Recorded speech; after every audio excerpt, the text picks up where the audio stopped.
दादा प्रिंसिपल से, मेरा पोता आपके स्कूल में पढ़ता है, मैं उससे मिलने आया हूँ।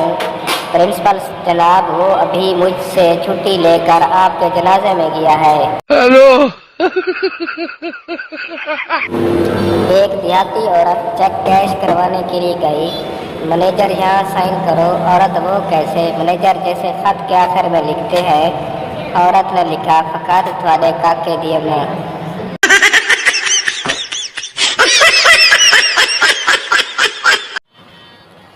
शौहर बिजली का प्लग ठीक करते हुए बेगम से कहा, बेगम ज़रा ये तार पकड़ना। बेगम ने तार पकड़ ली। शौहर ने कहा, बेगम कुछ हुआ? बेगम ने कहा, नहीं।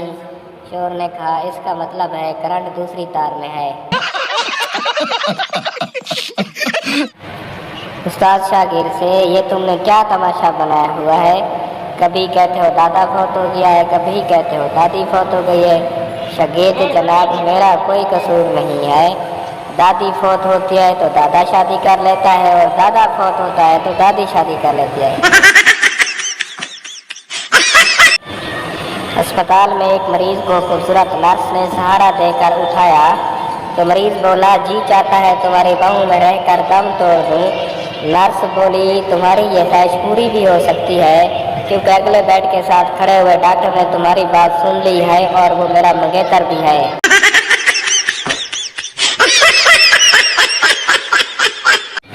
प्रोफेसर पप्पू से, बताओ चांद पर पहला कदम किसने रखा था? पप्पू जनाब, नील आर्मस्ट्रांग ने रखा था। प्रोफेसर, शाबाश। अब बताओ चांद पर दूसरा कदम किसने रखा था? पप्पू जनाब, दूसरा कदम भी उसी ने रखा था, वो लंगड़ा थोड़ा था। गुल खान दोस्त है, मौलवियों के सामने जब अमीर लोग बैठे हों तो ज़कात, सदका और खैरात का बयान होता है, और जब हम जैसे गरीब उनके सामने बैठे हों तो उनका बयान कब्र, हशर और दोज़ख के अज़ाब पर होता है।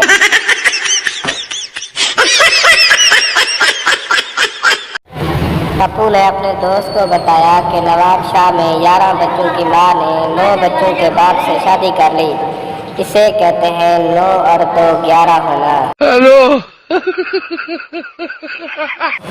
सरदार से किसी ने पूछा, रेडियो और अखबार में क्या फ़र्क है? सरदार बोला, अखबार पे हम रोटी रख के खा सकते हैं, लेकिन रेडियो पे रोटी रख के नहीं खा सकते। पप्पू ने मुलाजमा रखी, और जब वो दूध देने आई तो उसने गिलास को मजबूती से पकड़ा हुआ था। उसके हाथ कांप रहे थे। पप्पू ने उसे हिदायत करते हुए कहा कि आइंदा दूध ट्रे में लेकर आना। अगले दिन पप्पू की आंखें खुली की खुली रह गईं जब उसने देखा कि मुलाजमा दूध ट्रे में डाल कर ले आई और पूछा, साहब जी चम्मच ले आऊं या दूध ऐसे ही चाट लेंगे?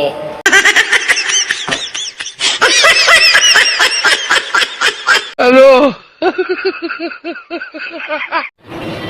एक पठान अपनी शादी वाली रात कमरे में आया, डकार मारा, कुंडी लगाई, शर्ट उतारी और बोला, सोनियो सो जाओ, कल वलीमा भी है, वलीमा भी खाना है।